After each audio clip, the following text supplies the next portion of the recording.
Guys, we're just driving to Kasey's next property. Fantastic guy. He's absolutely crushing it. And I just want to really point out that the way this all came together was just me and Jeff networking at REIN. And it's the reason why me and everyone in the crew are so big on networking. Is like, think about what we just got from that 15-20 minute conversation. And sorry, yeah, you're supposed to follow him. Sorry guys, my brain is just actually numb from how awesome that was. Yeah. He's willing to share his strategy, and he's willing to share it with some younger guys, and I think that's probably what you'll end up finding if you actually get out and do that networking. Is there's a lot of people that know that sharing is caring, and they're not like, there's not a lot of scarcity in the really successful people in this industry. So and so just kind of hitting on that further, what it really comes down to is, like, you know, Kasey was saying that he's a few years older than myself, but like, he recognizes a lot of himself and what me and Adam are up to, right? Like, he just recognizes real. It's something Dylan McLaughlin's saying all the time. It's true. And it's just so true that when people recognize that you have a similar hustle, a similar perspective, a similar like mentality towards grinding, if you will, they're drawn to that. They want to help see you succeed because they remember being you just a few years ago. And the amount of it, the value of the advice they can provide you, it's just, it's so powerful, because the School of Hard Knocks is a very expensive tuition, whereas if you can learn from others' mistakes, you can just like level up so much faster. It's what Adam Martin's doing, it's what I'm trying to do, and it's what everyone in my circle is trying to do, and I recommend you guys think about that as well. So let's talk about this. Yeah.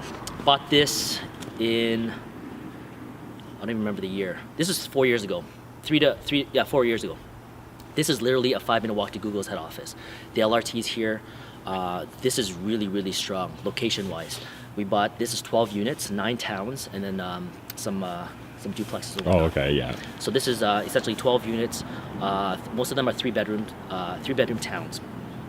We bought this for 1.35 mil, which it seems, at that time I was like, wow.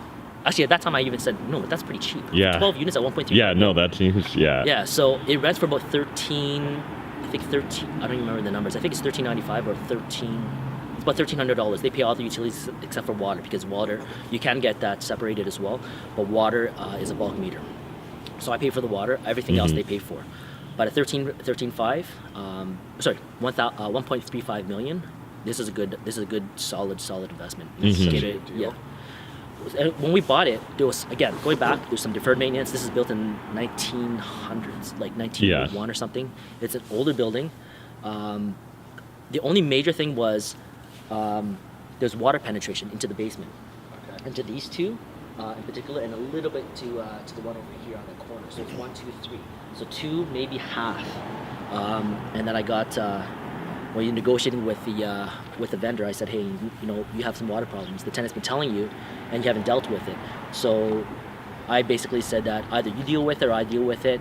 He got me a couple quotes, and I said, I'd rather take the cash, right? Because you don't want the vendor to do it. They're selling it.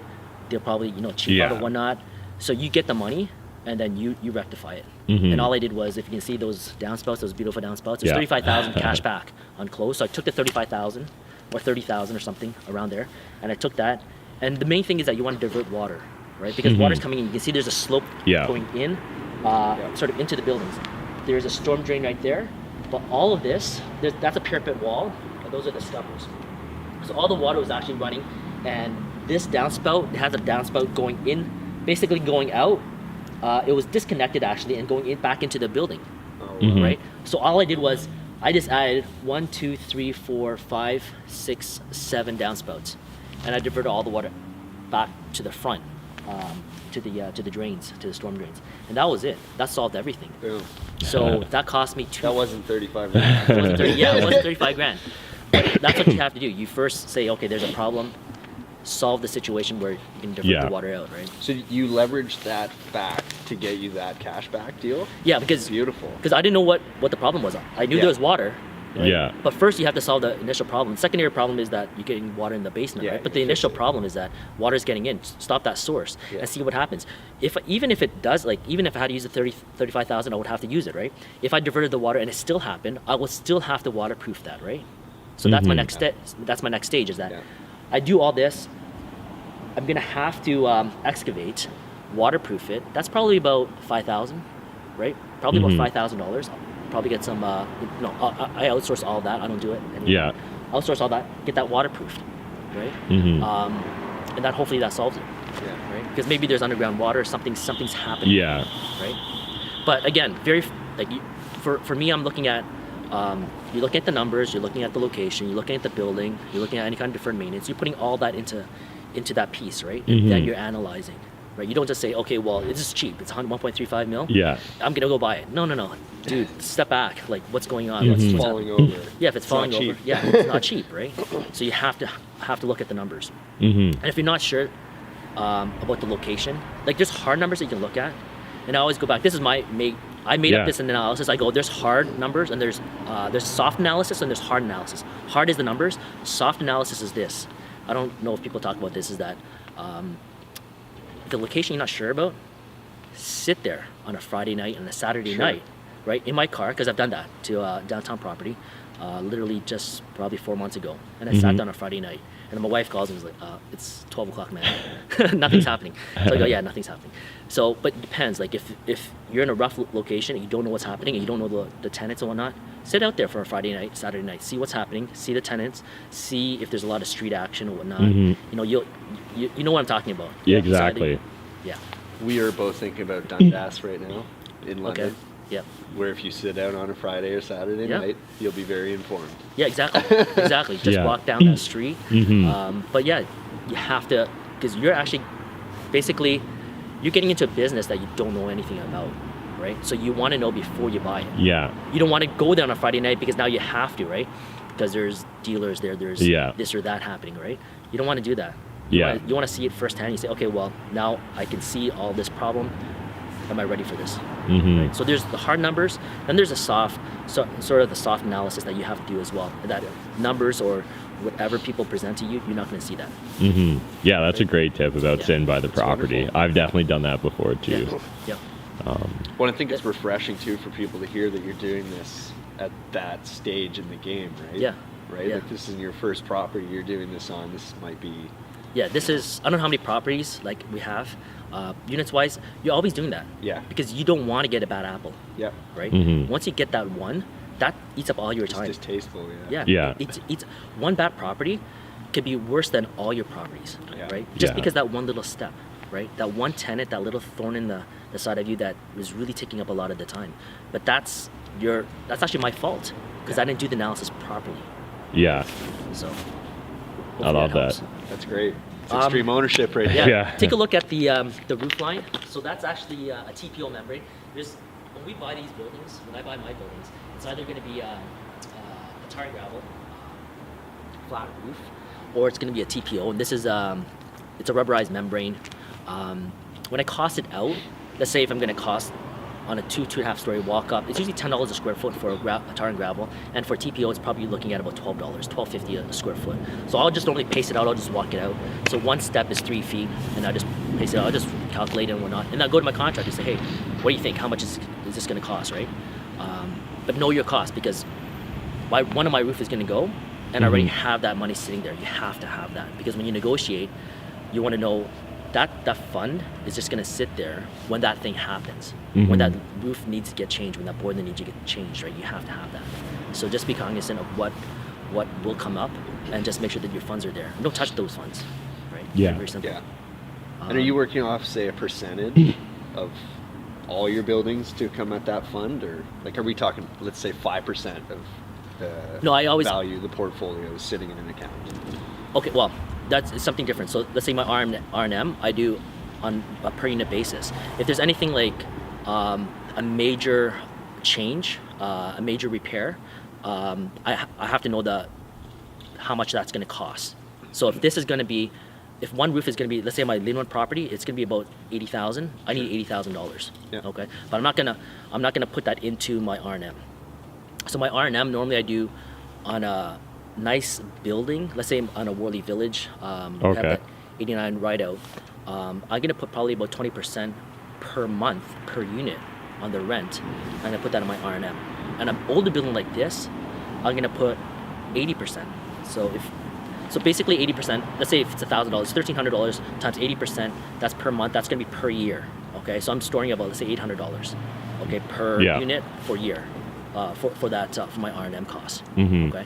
And then if I have any kind of major expenses going forward, if I know my roof is shot, my boilers, things like that, I already have that aside. Mm-hmm. Okay. And I'm always building up on that as well, my R&M. But normally, I know for the first 5 years, I will be changing some of those major ticket items. Gotcha. Nice. Does that make sense? Yeah, no, Yeah, that's going to be really useful too for people. I don't know if you wanted to get just a little bit more into your background. So like you mentioned you were a property manager first. Yeah. Was that part of the plan to become a real estate investor, or were you a property manager and then you were like, oh shit, real estate investing's for me? So I sort of fell into property management. I invested first. So this is my sort of my background is I have a finance background at U of T. I worked at the bank, so TD Asset Management, CIBC Asset Management, Towers Perrin. I'm not sure if they're in existence, but they're a pension consulting company. Yeah. And then I actually started investing in properties. After investing in properties, then I fell into property management. Then I worked for Brookfield, CapREIT, some boutique property management companies. So I manage about 3,000 units. Oh wow. In the last, probably, I left work about 4 or 5 years ago. But I was doing just part-time, which I still like. I like property management, it's fun. If you just have all your pieces in place, it's actually very easy. Yeah. It's very, I have to say, it's very hands-off. It's, because you're just picking up the phone and saying, hey, contractor. You're a get dispatcher. here. Yeah, you're Yeah. the quarterback, right? Mm-hmm. Right? I'm not even throwing the ball. I'm like, hey, you call it the plays, right? But you're not even throwing the ball sometimes, right? So Yeah. it's actually very, very easy. So I went into property management. I managed about 3,000 units.